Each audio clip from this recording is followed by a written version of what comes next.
Graça e paz, meus queridos. Mais uma vez quero convidar você para juntos estudarmos um texto da Palavra do Senhor. Eu hoje gostaria de estudar com os amados o texto que se encontra no Evangelho de Mateus, capítulo 14, do verso 22 ao verso de número 33. Diz assim a Palavra do Senhor.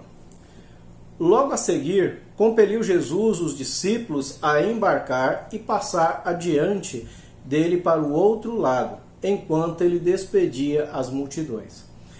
E despedida as multidões, subiu ao monte a fim de orar sozinho. Em caindo a tarde, lá estava ele só. Entretanto, o barco já estava longe, a muitos estádios da terra, açoitado pelas ondas, porque o vento era contrário.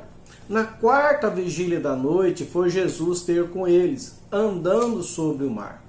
E os discípulos, ao verem-no andando sobre as águas, ficaram aterrados e exclamaram: "É um fantasma!" E tomaram-se de medo e gritaram. Mas Jesus imediatamente lhes disse: "Tende bom ânimo, sou eu, não temais." Respondeu-lhe Pedro, disse: "Se és tu, Senhor, manda-me ir ter contigo por sobre as águas." E ele disse: "Vem." E Pedro, descendo do barco, andou por sobre as águas e foi ter com Jesus. Reparando, porém, na força do vento, teve medo e, começando a submergir, gritou: "Salva-me, Senhor!" E prontamente Jesus, estendendo a mão, tomou-lhe e disse: "Homem de pequena fé, por que duvidaste?" Subindo ambos para o barco, cessou o vento. E os que estavam no barco o adoraram, dizendo: "Verdadeiramente és Filho de Deus." Que passagem linda, misteriosa, né, aos nossos olhos, uma passagem que nós só podemos entender com os olhos da fé. E é essa passagem que eu gostaria de estudar com os amados e procurar entender nessa passagem como ela nos ensina a de fato viver uma fé, como nós devemos crer segundo a palavra do Senhor. Que Deus nos ajude a entendermos e a compreendermos, portanto, a mensagem deste texto para as nossas vidas.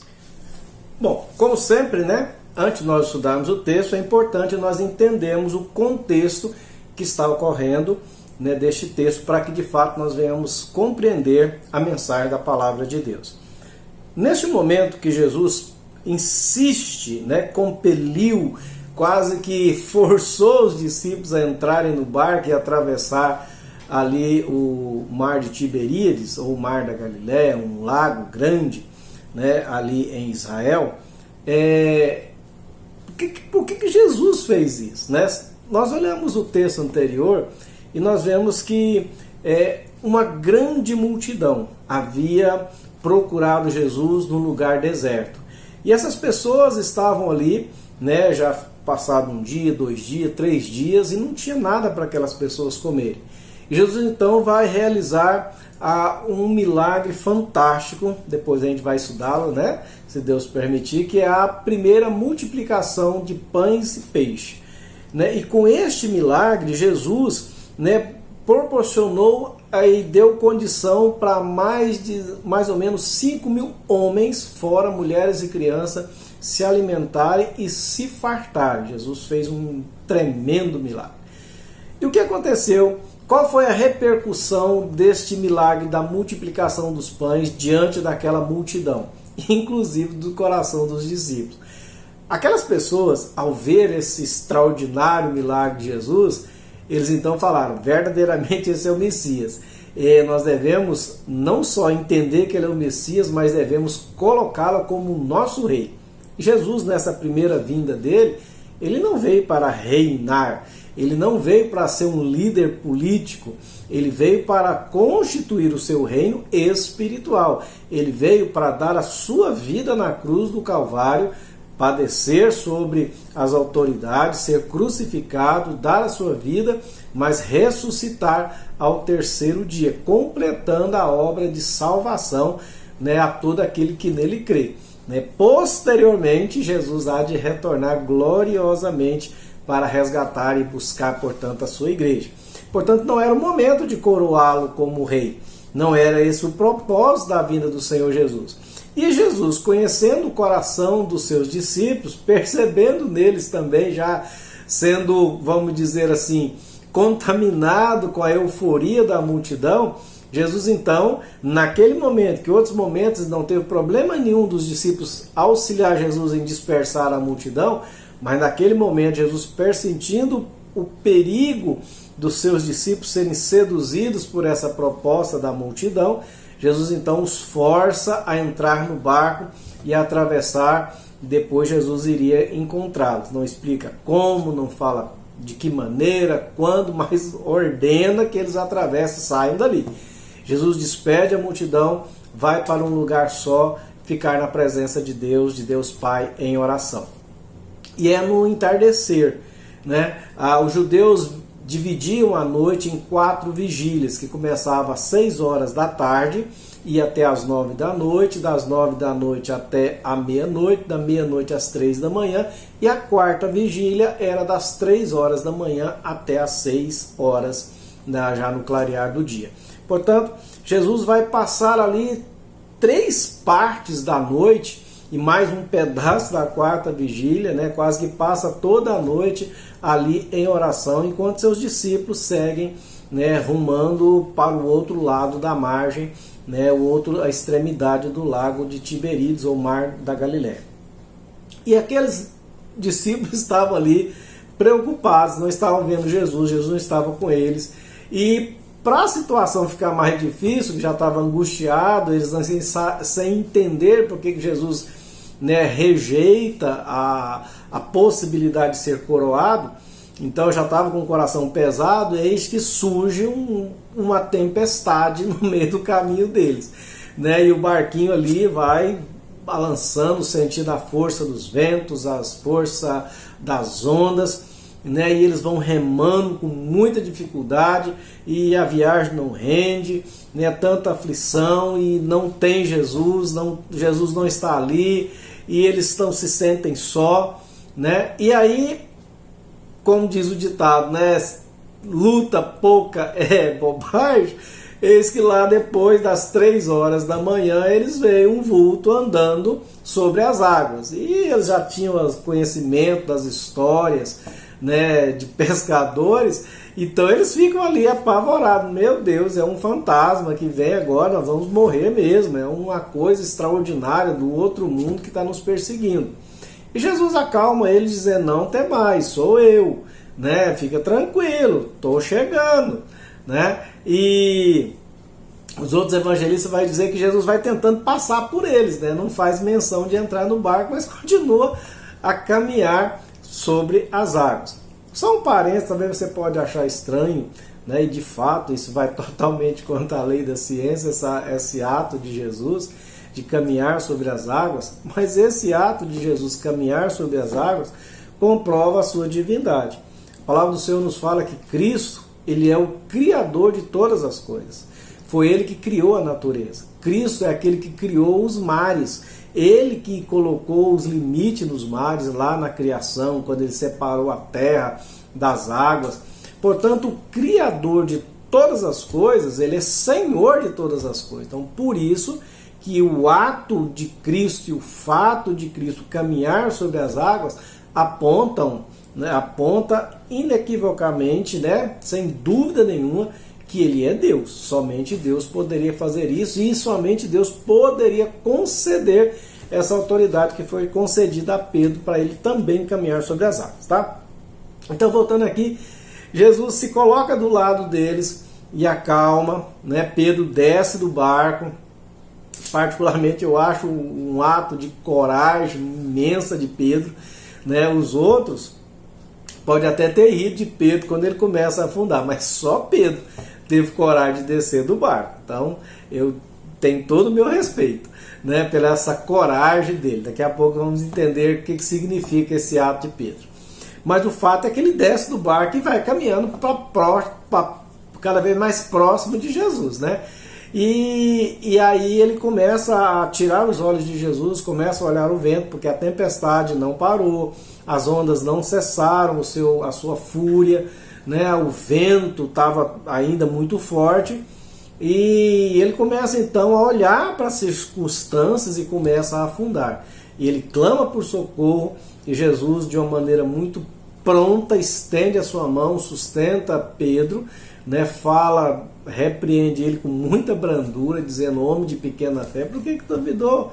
Né? E ambos entram no barco. E aí, após eles entraram no barco, é que houve toda a tranquilidade, a bonança, a cessação de toda a fúria da natureza com Jesus dentro do barco. E aí o que acontece?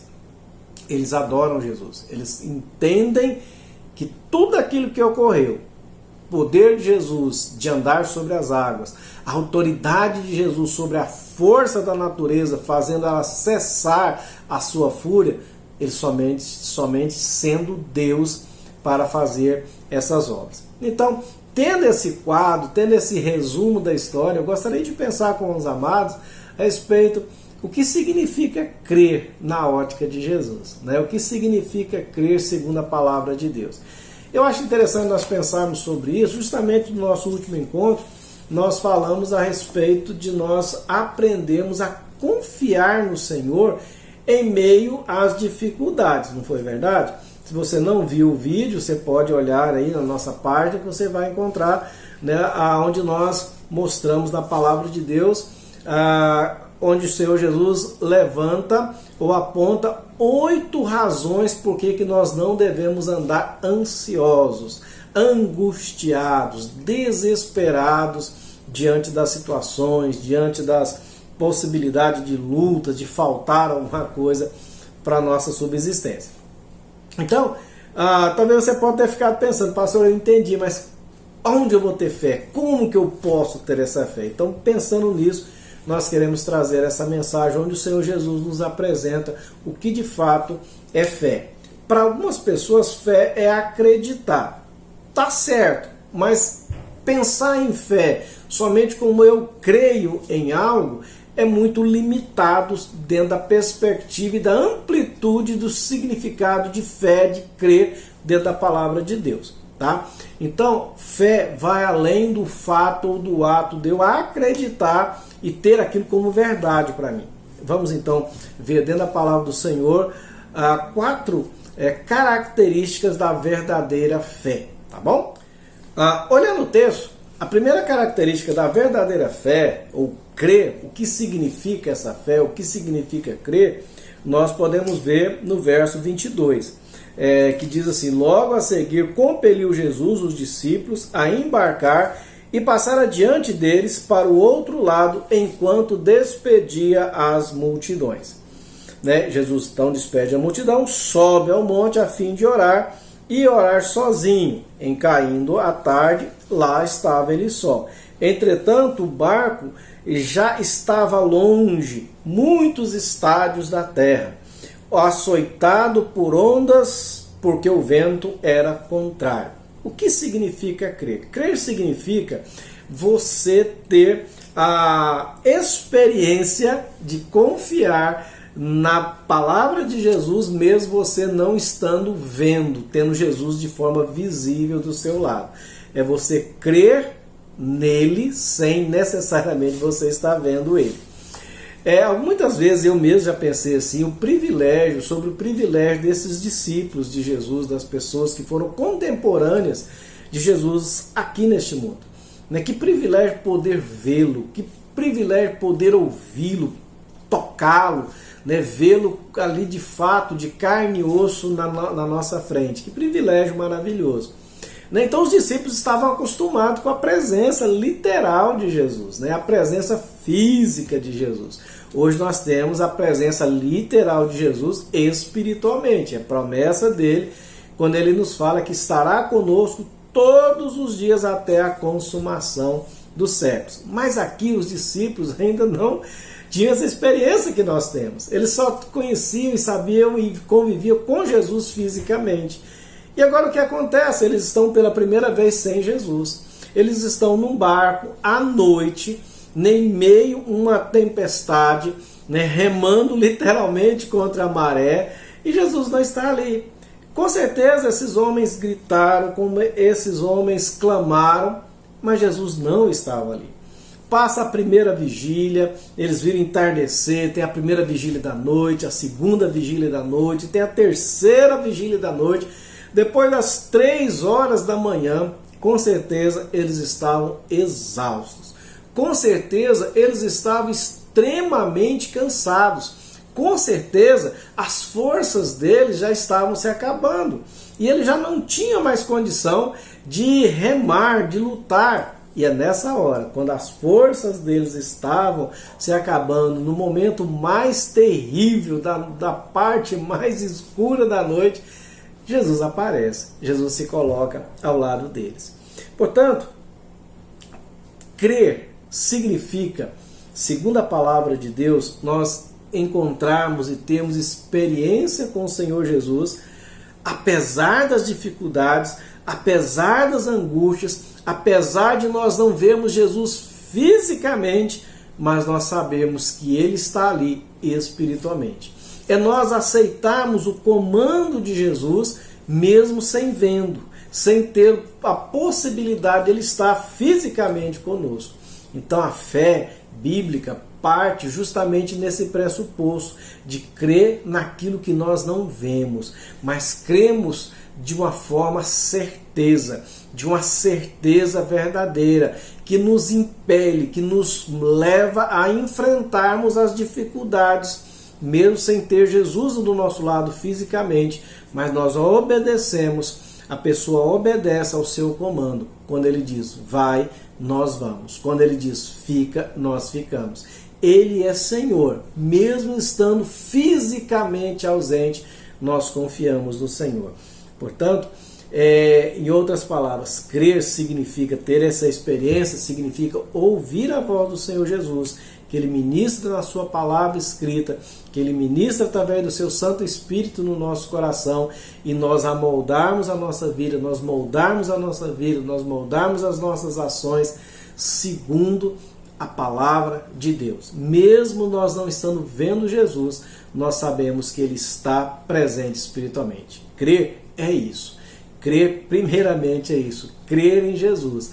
Ele estando presente fisicamente ou estando presente espiritualmente, eu obedeço ao Senhor Jesus. Tá?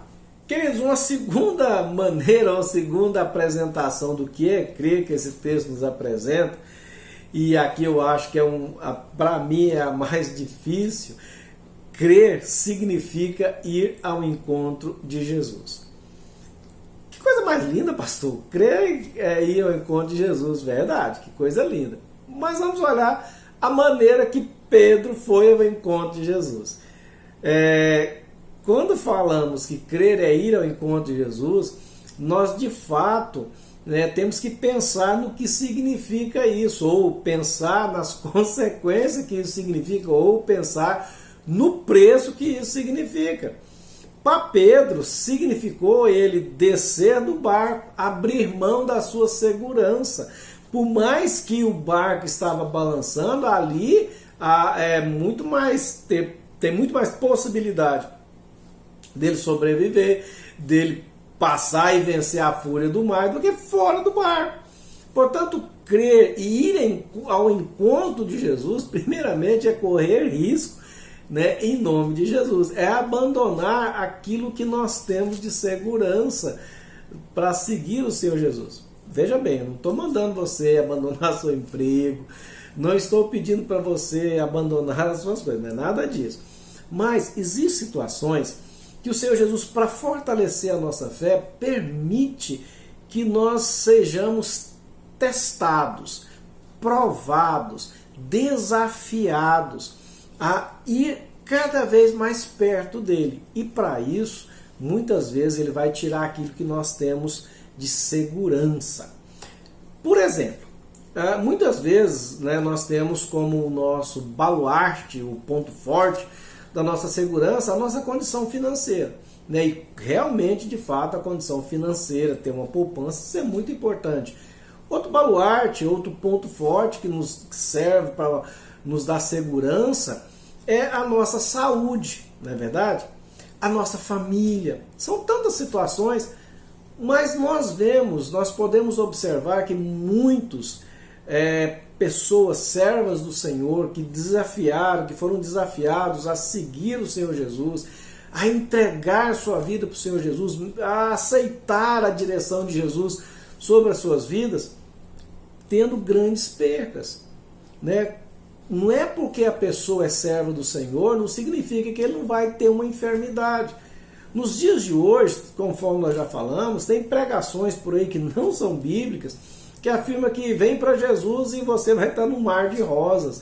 Vem para Jesus, seus problemas vão acabar. Vem para Jesus, você vai ter todos os seus problemas resolvidos, a doença vai embora.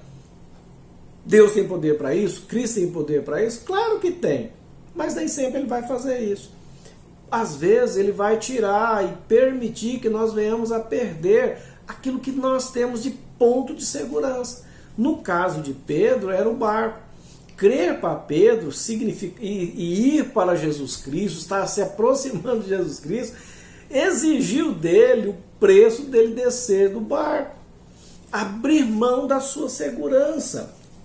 Queridos, olha só quantas pessoas que nós conhecemos que viviam, né, e afirmavam ser discípulos do Senhor Jesus, e nós não temos por que duvidar, porque a gente não vê o coração, mas em surgindo a dificuldade, em surgindo os espinhos, em surgindo as lutas, a pessoa se perde, a pessoa abandona a carreira cristã, a pessoa abandona a sua fé, a pessoa naufraga na sua fé. Sabe por quê? Porque ele não entendeu que a verdadeira fé é aquela que nos leva para perto de Jesus. É nós olharmos para Jesus, mas caminharmos para Ele. E esse caminhar para Jesus, muitas vezes, vai nos fazer sair do nosso ponto de conforto, do nosso ponto de segurança. E Cristo pede isso para nós, não é porque Ele quer ver a gente apavorado, assustados, não. Ele simplesmente quer nos ensinar que a verdadeira segurança está nele. Ele é o Criador de todas as coisas.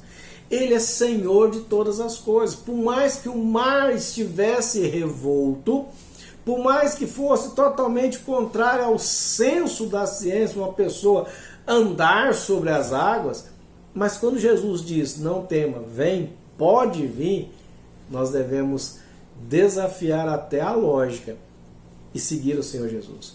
Portanto, crer significa, literalmente, meu querido, correr riscos. Crer significa, muitas vezes, abrir mão daquilo que nos dá segurança. E se perdermos aquilo que nos dá segurança, nós continuarmos confiantes, nós continuarmos seguros, nós continuarmos sabendo que o Senhor nos segurou, nos sustentou dentro do barco. É o mesmo Senhor Jesus que nos sustenta fora do barco.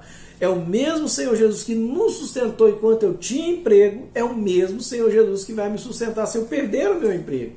É o mesmo Senhor Jesus que me sustentou no tempo da minha saúde perfeita. É o mesmo Senhor Jesus que vai me sustentar em meio às adversidades da enfermidade. É o mesmo Senhor Jesus que me sustentou na minha juventude. É o mesmo Senhor Jesus que há de me sustentar na minha velhice. Então, fé é correr risco e não abrir mão de caminharmos cada vez mais para perto de Jesus. Fé, nós vimos que é seguir o comando de Jesus. É ouvir a voz do Senhor Jesus, mesmo sem estar vendo Ele fisicamente, mas ouvir o seu comando através da sua palavra, através do seu Espírito Santo. Crer significa correr riscos. Crer significa estar disposto e continuar confiando, mesmo se a nossa segurança, aqueles baluartes da nossa segurança forem tirados, os pilares da nossa segurança forem tirados, mas eu continuo sabendo que a verdadeira segurança da minha vida é Cristo Jesus. É aquele que diz para mim, vem, e nós vamos. Uma terceira lição para nós aqui, um terceiro ensino sobre o que significa crer, tá? Vamos aqui olhar então o que significa. Crer significa literalmente olhar para Jesus, tá? O apóstolo Pedro, nós vimos aqui que ele obedeceu a voz do Senhor Jesus. Ele fez aquele desafio, né? Se é o Senhor mesmo, mande que eu saia do barco. Jesus falou, pode vir. E ele sai olhando fixamente para Jesus. Ele não tira os seus olhos, ele está olhando, ele está se norteando pela imagem de Cristo, ele vai seguindo a Cristo, pela pessoa de Cristo ali diante dele. Mas chega um momento que ele começa, vamos dizer assim, cai a ficha, né? Ele começa a falar, mas peraí, eu estou fora do barco, a minha segurança foi embora, né? E agora? E esse mar, essas ondas aqui, né, se movendo ao meu redor, e esse vento incessante, e essa noite escura, e ele tira os olhos de Jesus e começa a fixar o seu olhar nos problemas, nas lutas, nos desafios, naquilo que está além do seu controle. E consequentemente ele começa a naufragar, ele começa a afundar, ele começa literalmente a afundar e a afogar. E ele ia perder a sua vida, né? Queridos, olha como que isso é real dentro da nossa realidade. Como nós vimos no nosso último estudo, o Senhor Jesus nos desafia a viver uma vida de fé, uma vida que confia nele, sabendo que ele é Senhor, que ele é provedor, que é ele que cuida de nós. Mas para isso nossos olhos têm que estar focados nele. Nós temos que olhar para Cristo e saber que apesar dos problemas, temos um Cristo maior do que os nossos problemas. Apesar das nossas limitações, temos um Cristo que é maior, ele é ilimitado.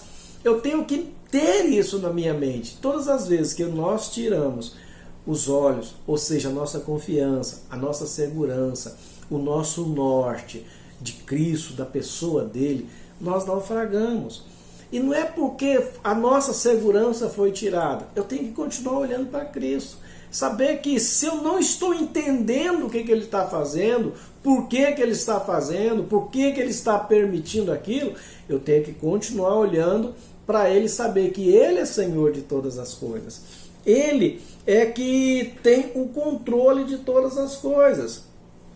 Ele é Senhor de todas as coisas. E no tempo dele, aquilo vai passar. E é interessante que quando o Senhor Jesus resgata Pedro ali, que estava afundando, eles entram no barco, e aí acontece o quê?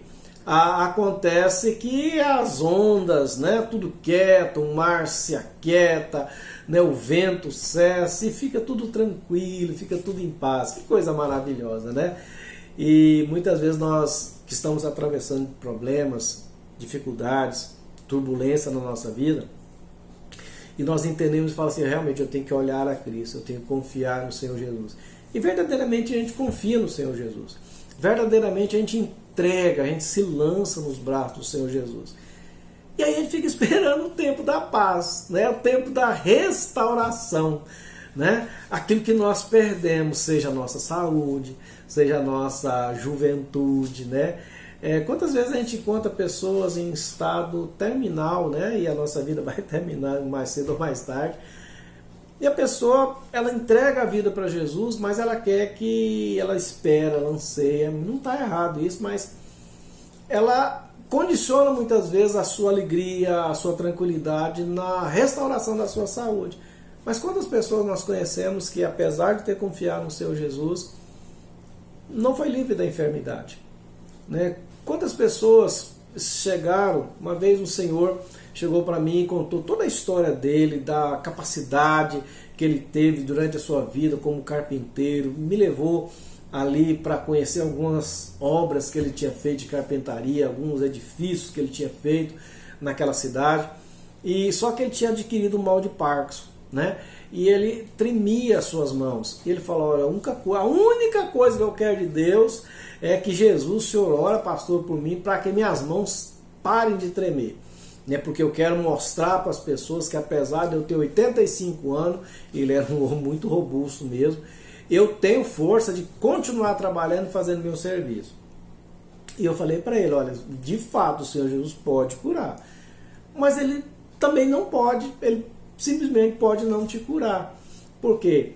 Existe a limitação da idade, isso não limita o poder de Deus, mas Deus não costuma, Cristo não costuma interferir no decorrer da nossa vida. Por quê? Porque a nossa vitória, a nossa vitória plena, completa, a nossa bonança total não é neste mundo. Né? A própria palavra de Deus fala que vai chegar um tempo onde as nossas lágrimas serão secadas dos nossos olhos, toda dor será tirada, a morte será retirada do nosso meio, mas é no novo céu e na nova terra. Aqui nesse mundo passamos por dificuldades. Se nós olharmos, por exemplo, a vida dos apóstolos, só o apóstolo João morreu de morte natural, né? Morreu de velhice, mas todos os outros apóstolos tiveram mortes, né, trágicas, mortes violentas, né, por amor a Cristo. Quantas pessoas, né, que nós conhecemos que foram servos de Deus, fiéis, e de repente um câncer acomete a sua pessoa e eles vêm a perder a vida. Cristo falhou? De forma alguma. Nós estamos no mesmo barco que as outras pessoas. Qualquer um de nós pode pegar o Covid, qualquer um de nós pode pegar um câncer, qualquer um de nós pode pegar qualquer tipo de enfermidade. Mas o problema é como que nós atravessamos essa dificuldade.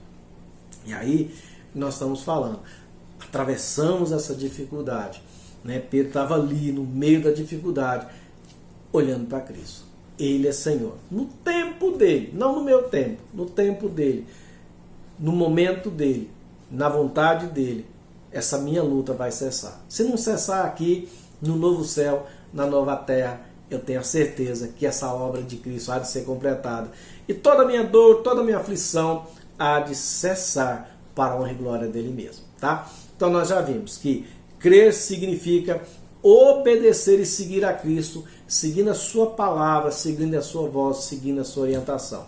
Crer significa muitas vezes correr risco, estar disposto a abrir mão daquilo que muitas vezes nos dá segurança para nós entendermos de fato que a verdadeira e maior e plena segurança que nós temos é Cristo Jesus.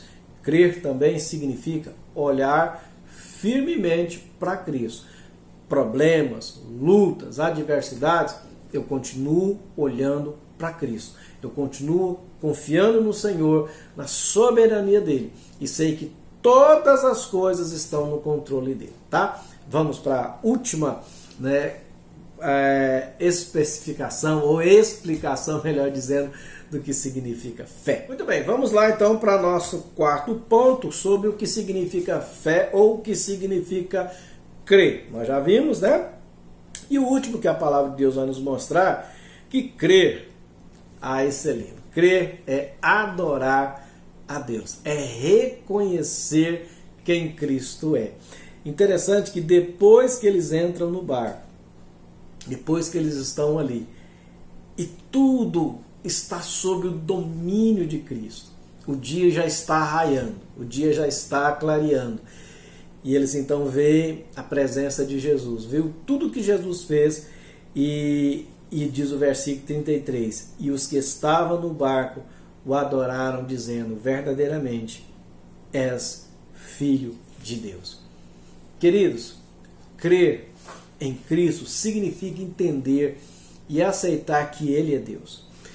Para muitos, Cristo Jesus foi ou é o eterno filho, eterno menino, né?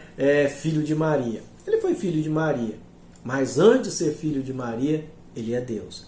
Para outros, Jesus é um guia supremo, um ser evoluído de luz. Claro que Ele é o Senhor da luz, mas Ele não é um ser criado, um ser que evoluiu. Ele é o próprio Deus, digo de toda a honra, de toda a glória, de todo louvor, de toda a reverência. Ele é Deus. Crer em Jesus significa de fato entender quem Ele é. E é entendendo quem Ele é que nós nos prostramos diante dele.